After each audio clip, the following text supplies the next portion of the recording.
नमस्कार। शिव योगशाला में आप सभी का स्वागत। योग परिवार के सभी सदस्यों का अभिनंदन। मैं डॉक्टर शोडा। आप अपन पढ़ रहे हैं समाधिपाद और समाधिपाद के सूत्र 23वां और 22वें सूत्र में समाधिपाद तो साधक के प्रकार बताएं। अब साधक किस प्रकार समाधि प्राप्त करता है तो उसमें सूत्र है प्राणी ईश्वर प्राणिधान। ईश्वर प्राणिधान क्या है?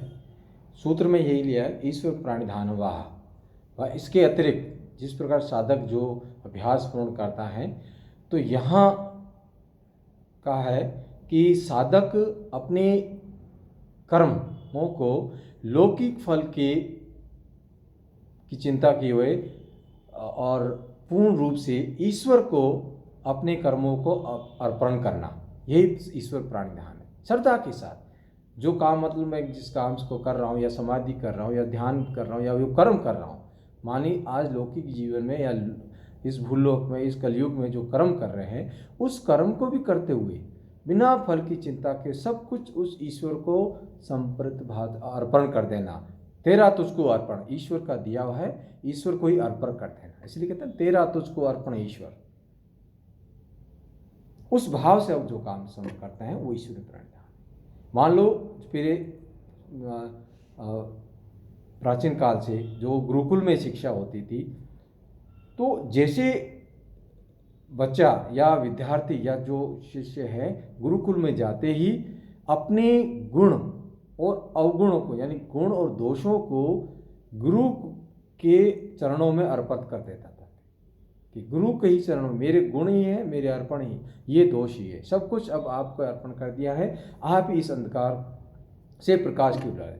फिर गुरुकुल में गुरु द्वारा उस शिष्य को, जब उस अपने शरण में आए हुए सभी शिष्यों को, क्योंकि उन्होंने सब कर्म जो है गुरु को अर्पण कर दिया है, अब उस गुणों को बढ़ाते हुए, उसके शिष्यों के गुणों को बढ़ाते हुए, उसकी गुणवत्ता को देखते हुए, उनके दोषों को दूर करते हुए उस अज्ञान जो है, अज्ञानता को, अंधकार को प्रकाश की ओर ले जाता है। क्यों? क्योंकि उस शिष्य ने सब कुछ गुरु पर निर्भर कर दिया।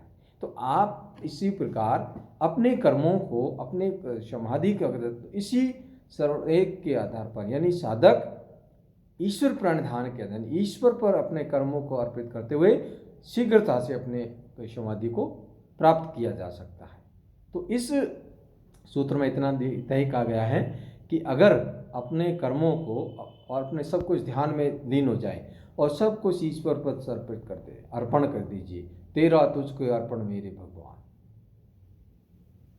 और पूर्ण रूप से उसको अर्पण करते हुए अपनी समाधि, अपने कर्मों को करना। शिष्य जब पूर्ण रूप से अपने कर्मों को, अपने गुणों को, अवगुणों को, जो भी है, गुण है, अवगुण है, सब गुरु के शरणों में अर्पण कर देता है, और गुरु ही उस शिष्य को उस अंधकार से बाहर लेते हुए अज्ञानता से ज्ञान तय किया।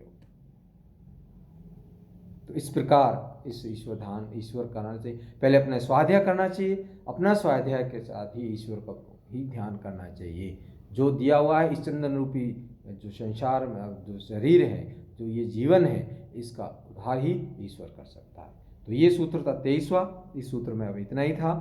आप स्वस्थ रहें, आनंद रहें, और ये सूत्र आप इस पढ़िए। आपके योग में रुचि वाले जितने भी साधक हैं, हमारे गुरु ने जो योग दर्शन जो बुक्स लिखी हैं, डॉक्टर सोमवीर आर्य जी, उसको पढ़ें और उसमें जो दिए हुए विचारों को अपने आधार पर, जो दिए हुए उसको अपने रूप में और उस योग दर्शन के सूत्रों को अपने जीवन में प्रयुक्त करने का प्रयास करें। इसी के साथ लेते हैं जल्द। मैं डॉक्टर शोडा।